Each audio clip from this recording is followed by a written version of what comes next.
Well, today I'm spontaneously decided to go camping overnight. Yes, I'm on my bike because this is the busiest weekend in BC. It's BC Day. There is no chance for me to get a campground anywhere, but there is one place that I know of, and I'm not going to disclose the location just because apparently to get there, you can get there by bike or hiking, but to get there you have to do a little bit of trespassing on private land. That land is unbuilt and seems like not an issue, but they're definitely not gonna advertise trespassing on the videos. So let's go and see what happens. I left my house at 6:30 a.m. today, hoping to hit a 9:15 ferry, and I wasn't sure how long it'll take me. It's about 45 kilometers. I'm very close to a ferry terminal now, and it is 8:30, so it took me a couple of hours to get here, and I still have 45 minutes, so I got some time, so I figured I'll do this intro, I guess.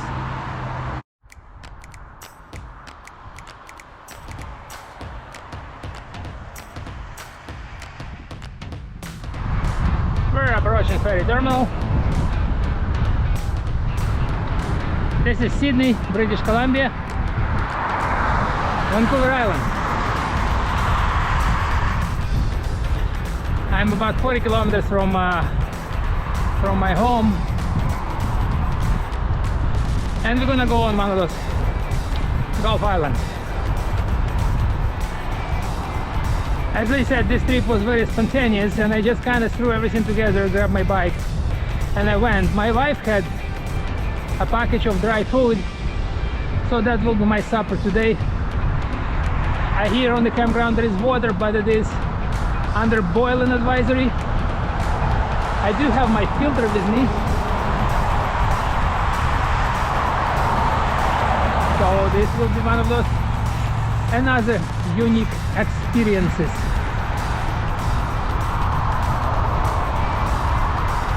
Make my tour now. I've seen a couple of bikers on the ramp there, and they go, "Hey, the ferry is this way." Otherwise, I would have gone to where the cars are parked, and I would probably have to go back, but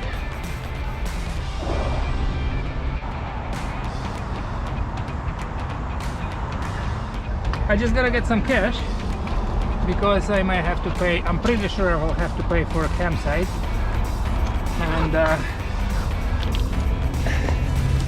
and I always do this mistake of not having cash on me. So there is an ATM here, and I'm gonna turn you off a little bit of money to pay for whatever campsite I need to pay for. And I'm just gonna shove my stuff in here and proceed to the ferry boat. Then I think about being on the bike is you go right ahead of the line, so you always get in. Sometimes car would have one or two sail-in ways, but on a bike, well, first of all, it's cheap, and you always get a spot.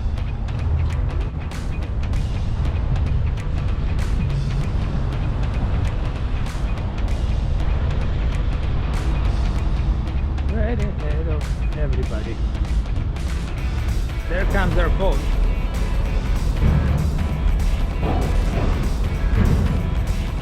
How's the boat? They're going to the other islands.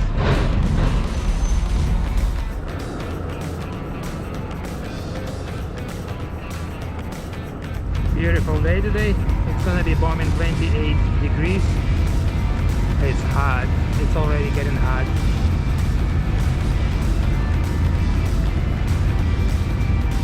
There's some other cyclists, but it looks like they're all going to a different island. We're gonna be making multiple stops again.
am on the island. I got some supplies. There is a gas station that sells pretty much everything from water, chips, gas to liquor and beer. I got some chips, I got some beer. I'm set for the night. I just gotta find a place to stay. The islands are typically very hilly.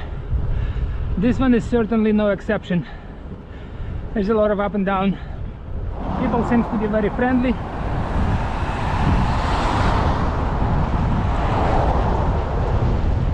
And there's another uphill. So far, I went up and down several pretty steep hills, and I haven't seen many people riding. The roads are fairly empty. You have occasional car that passes you. It is super hot. It's like I am baking in the sun. I think I have about 15 more kilometers to go,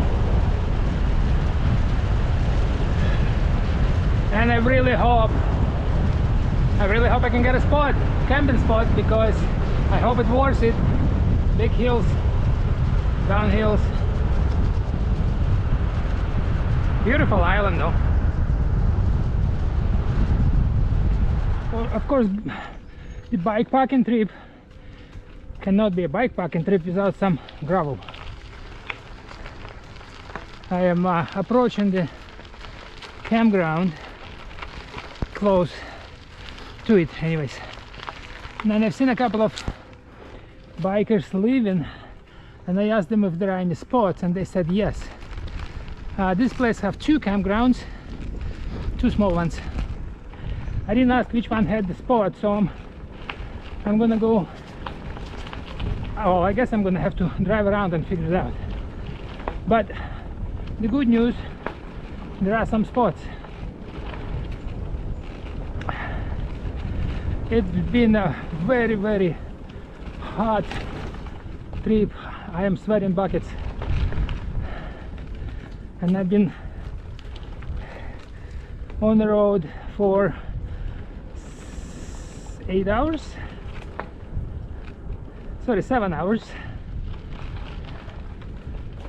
and it looks like it's coming to an end. Bottom, I bought some cold beers, but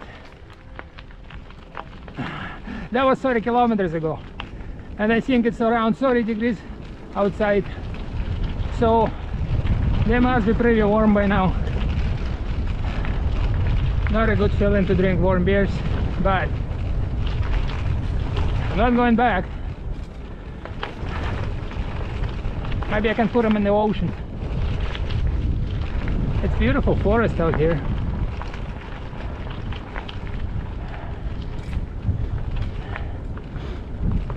It is much cooler once you get into the trees, but I've been on the road most of my way, and out in baking sun reflects from the asphalt.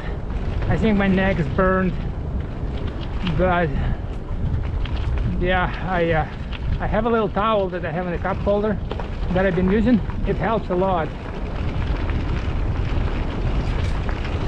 Oh, going downhill towards the water.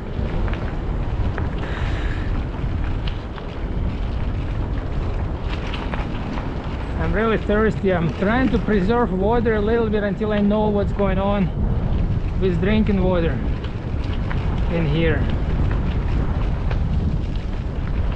Alright, I see water. I see the ocean. Oh, I see. Okay, well, there is a campground right there. Campsite. There is another. So there are spots. Oh, this must be beautiful. This is supposedly one of the most beautiful campsites in British Columbia. I'm curious, how did they make in here? Oh, this is the host. I just talked to the camp host, and apparently this way the campsite's a little nicer because they have a better view there on the ocean.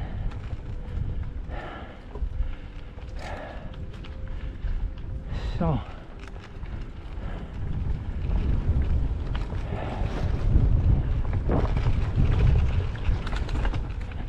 we'll check that out.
It's beautiful,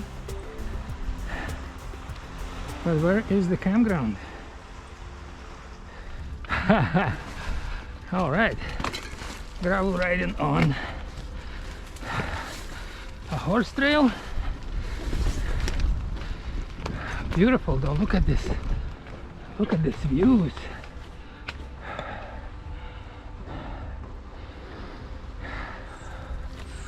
So it looks like I way overshot. I should have gone down the first trail, but there was the gate that I couldn't get around. One of those horse gates. I mean, I didn't try, I just figured I'll go this way. I didn't realize that this takes me too far. And now I'm backtracking along the ocean, hopefully towards the campground. Hopefully. I mean, where else can it be?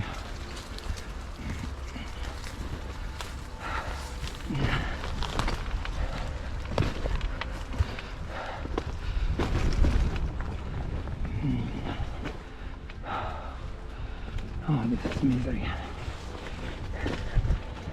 Whoa! Roots! Big roots. Ugh.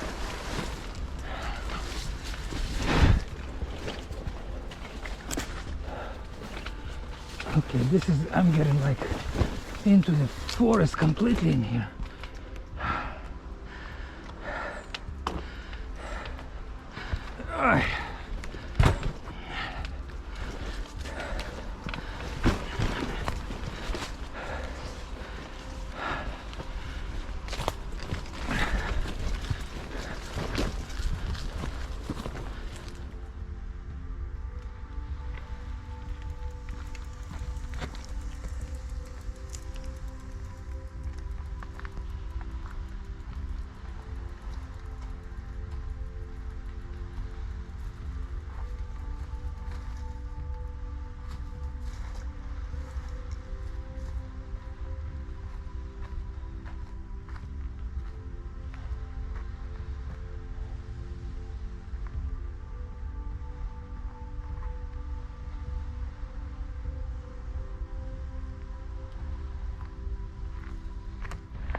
Smells like ocean.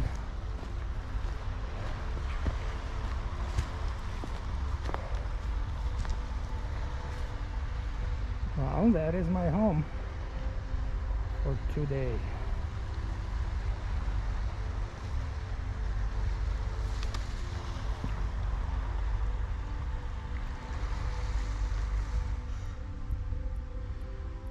Cheers.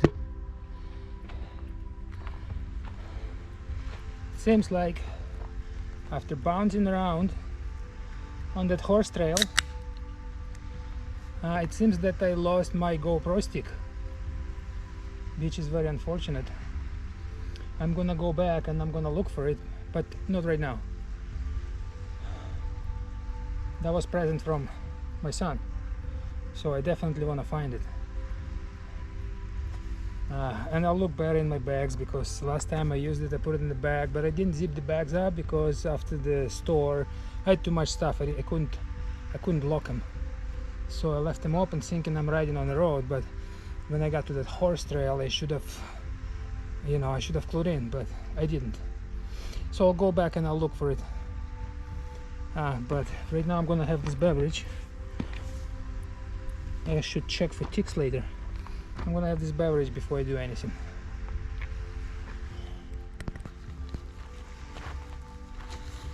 Let's build the tent. I am using Eureka Midori 1. I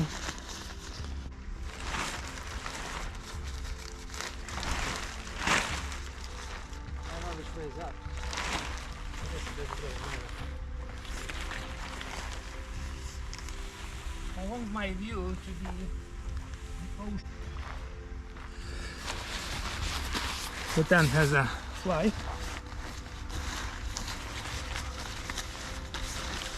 And the tent has a tent. So we'll start with the tent.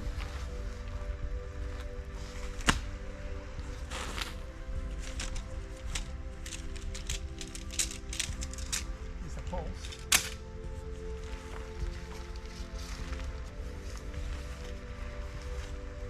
Yeah, I've got it all on again. Moving it around.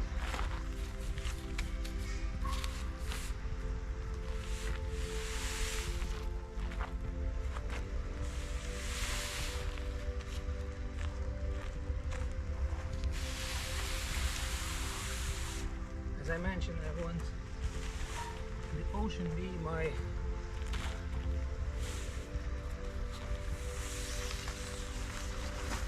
door. So let's put the door this way.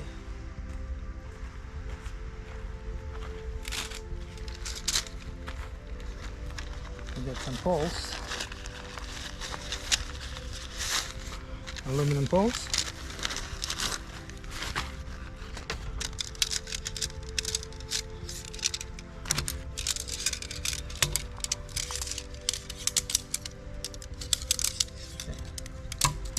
Now there are 2 sets.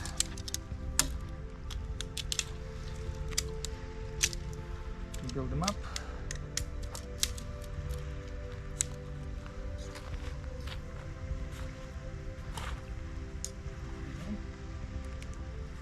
I'm just gonna leave that end for now, and I'm gonna go that end.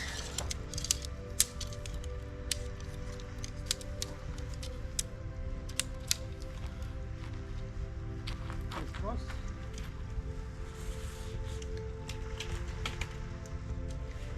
Now we're gonna go push this guy in.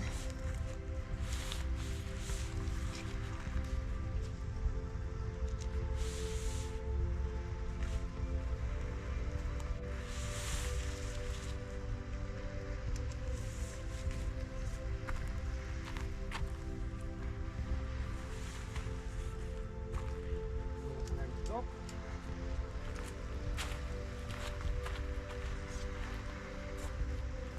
And we're going to connect this side.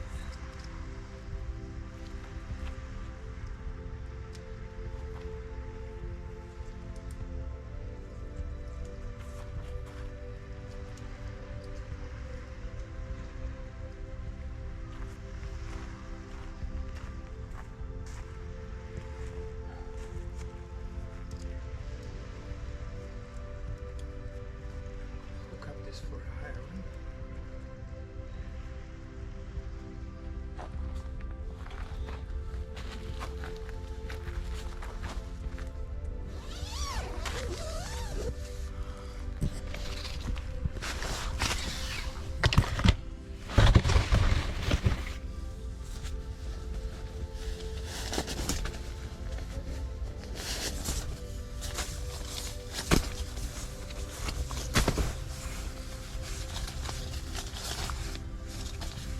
We got our air pad.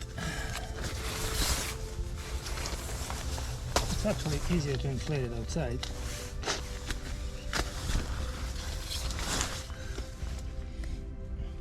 Now, a couple of weeks ago, I went mountain biking and I wiped out pretty good, and I bruised my muscle, and it's really hard to kneel. Like, it's okay now for biking, that's why I did this, but kneeling is really difficult. So that's just a pad, and I no longer use inflatable pillow because I can't get any sleep with it. So I've got the last couple of trips I had a compressible pillow. It's a large size from Mac, Mountain Equipment Co-op. Now it compresses pretty good. You gotta leave it out for a bit, and it will kind of like decompress, I guess, and it will be nice and comfortable. It's good to sleep on. Highly recommend it. I leave the bags in here so I can pack up in the morning, not look for them. My sleeping bag is a little bit of overkill. It's rated for -5 degrees. It's like +30 today, but you know, always good to be prepared. I'm not gonna use it as a sleeping bag. I'm just gonna use it as a blanket.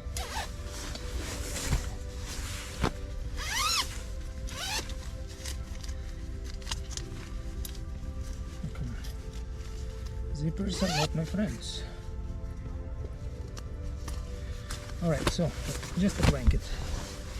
We use it as a blanket. And the bed is made. Now that I don't have a GoPro stick, I use my helmet as the stand. But that's basically what it is. We have a house, and we have a chair.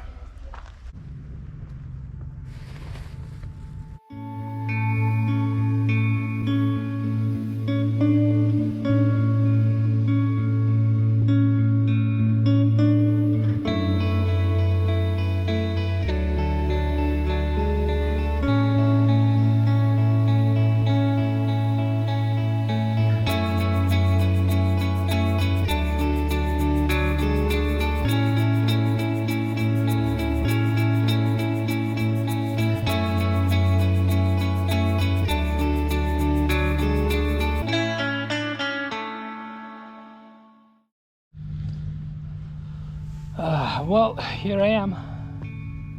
My campsite is all set up, and I'm just chilling in my Helinox chair on the beach and just having some drinks. But check this out.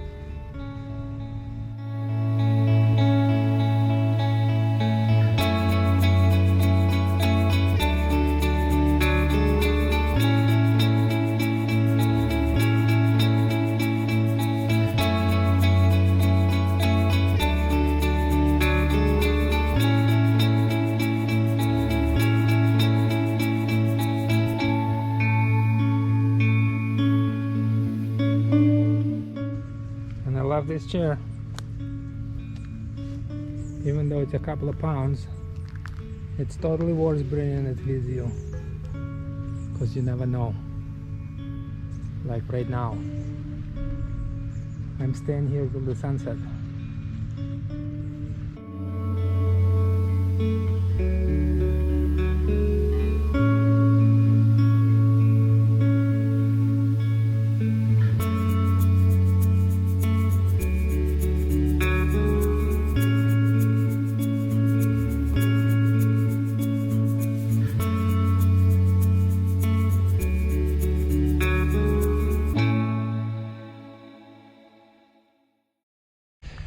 Well, there was a development, so everybody left, every single soul. So I have the whole campground to myself, and I decided I am going to relocate to the best spot, which is right here. I have ocean right here, and I can just sit here and drink beer, or down there, and enjoy. I hang my bag. There is no bears or cougars, but there are maybe raccoons or rats or whatever. So I hang my bag just in case. When I got to this campground, I couldn't find my GoPro stick, so I realized I lost it somewhere. It fell out of the bag, so I had to go back and retrace my steps, because I knew I lost it. It's probably on the horse trail when I was riding down here. I retraced my step, and luckily I found it. Now I can set for time lapse for the sunset.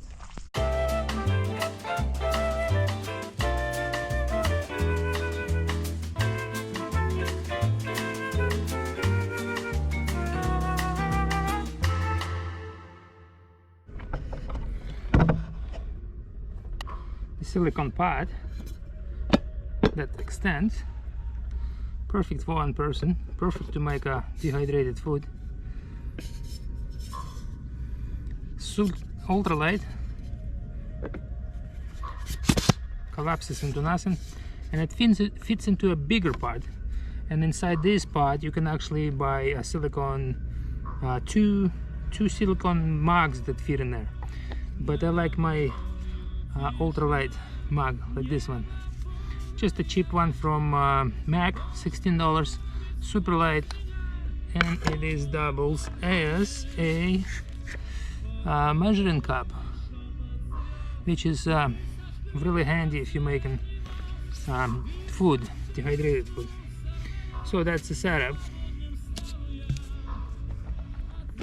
You've seen my MSR stove and coffee press, AirPress,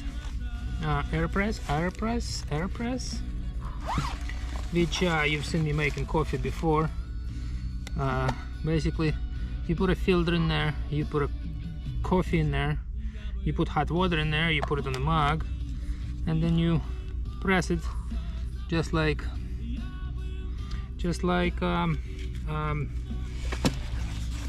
what do you call them, espresso machine. Makes a really good coffee. I was tired of drinking instant coffee, so this was probably the best buy. $54, really good. Silicone collapsible pots, $50 ish. Ultralight, this thing is so light. $16 I believe it is at Mac. And I have the MSR stove, which you've seen before. I got it used, and the reason I like it is because you can actually, well, first of all, it's low, and you can, you connect your propane tank. First of all, you can put the propane tank upside down, which you can get a lot more out of it when it's upside down. Flows better, and it comes with the windscreen, which could be very important when you are cooking, on a beach or in a windy place. You can put a windscreen, and it protects your flame, because like a pocket rocket, it's great, it's super light, but if you have a little bit of wind, you're in trouble. That's about it. All right, I'm thinking to make some food. I've got Neapolitan spaghetti by Happy Yak. Well, this is a spontaneous trip, so my wife gave it to me. I did not buy it. I don't know how much it is. It is a vegetarian option. It requires 500 milliliters of water. So what I did, I have my mug that has a measuring cup built in, and I put just over 500 milliliters of water into this collapsible pot. A little bit more because room for evaporation. Gotta make sure the handles are up, and we're just gonna turn on this thing, crank it up a bit, and we just gonna wait for it to boil. But you know what, I'm pretty hungry, so anything will taste good. I have some chips. I had some chips and I have some chips, but you can't live on chips. I need some substance, so we'll try that. Okay, the water is still boiling. I opened the bag and I can see there is a bay leaf in there, and I can see actually there is this like spaghetti in there, and a lot of, I don't know what, dehydrated in there. So it smells really good. Yes, I'm quite impressed, honestly. Look at all the spaghetti in there, and the bay leaf. That's cool.